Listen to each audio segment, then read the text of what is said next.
ঢাকা দক্ষিণ সিটির নির্বাচিত মেয়র হিসেবে শপথ পাঠ করানোর ব্যবস্থা নিতে স্থানীয় সরকার মন্ত্রণালয়ের প্রতি আহ্বান জানিয়েছেন বিএনপির প্রার্থী ইশরাক হোসেন। এজন্য 1 মাস সময় বেঁধে দিয়েছেন তিনি।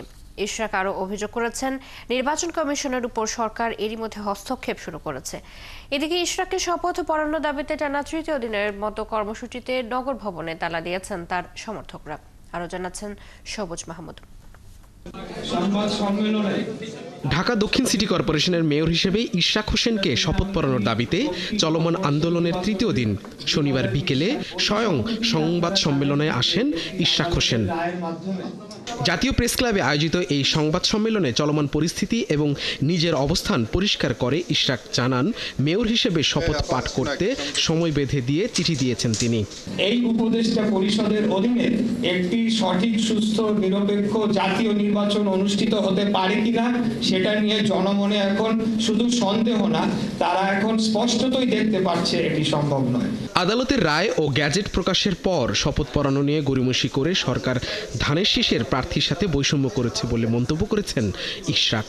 তাকে বাদ দিয়ে একটি বিশেষ দলের মনোনীত প্রশাসক বসানোর চেষ্টার সমালোচনাও করেন তিনি।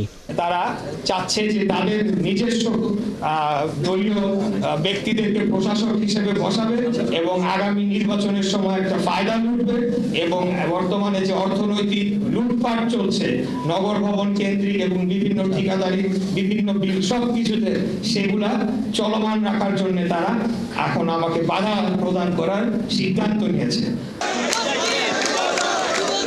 এর আগে সকাল থেকে ইশরাক হোসেনকে মেয়র হিসেবে শপথ পড়িয়ে দায়িত্ব বুঝিয়ে দেবার দাবিতে নগর ভবনের সামনে জড়ো হয় ইশরাকের পক্ষে স্লোগান দেয় তার সমর্থকরা।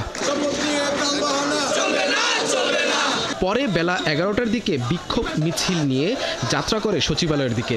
গুলিস্তানের গোলাপ শাহ মাজার হয়ে 0 পয়েন্ট পল্টন হয়ে প্রেস ক্লাবের সামনে এসে জড়ো হন আন্দোলনকারীরা। পরে মিছিলটি আবার নগর ভবনে এসে শেষ হয়।